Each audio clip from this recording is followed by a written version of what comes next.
Good news for borrowers, but not so good news for savers. The National Savings and Investments has slashed its 3-year savings bonds by a huge 1.75% in one go, taking it down from 5.7% to 3.95%. I believe it's the first time that national savings investments have been lower than the base rate, let alone so much lower. And this can only be a very, very positive barometer of where we are in the mortgage rates and interest rates market at the moment.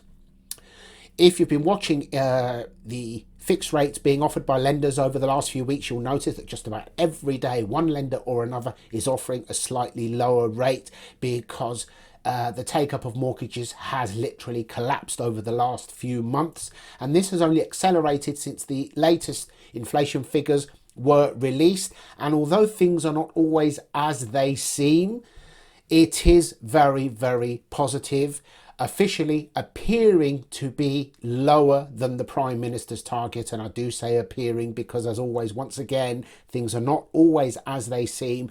But regardless, inflation is heading in the right direction. And we have only just touched on the effects of 14 interest rate rises, one after another, which are slowing things down at an alarming rate. So much so that it would not surprise me if the Bank of England, subject to what happens with inflation, which I believe will continue to fall dramatically, may be pressured to begin reducing rates in the near future to stop the economy literally crash landing to a halt.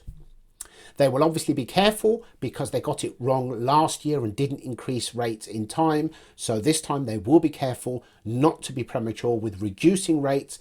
But you can see from lenders that they are operating a stick and carrot tactic, keeping their variable rates ridiculously high, trying to tie people in to moderately high fixed rates with fees and with, more often than not, significant early repayment charges to tie people in to a rate that's higher than they could possibly get in the next few months for at least 2 or 3 years, with serious penalties if they should leave. So you need to take this into account. Obviously, it all depends on your personal circumstances, but the outlook is looking very positive with regards to mortgages at the moment.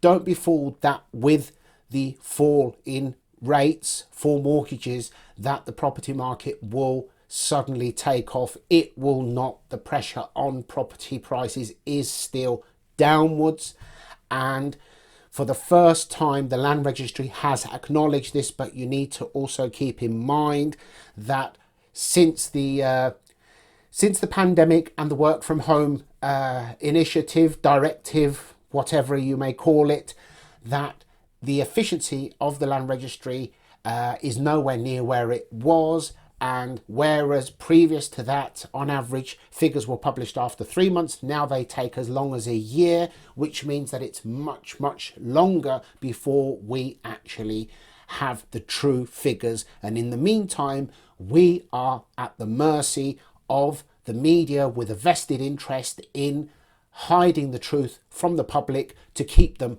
overpaying, over borrowing, and to prevent the inevitable fall in prices. Anyway, on that note, it's looking promising for mortgages, but who knows from 1 week to the next how things will change. That's all for this video. Thank you very much. As always, if you have any questions, please feel free to get in touch, and I will see you next time. Bye bye.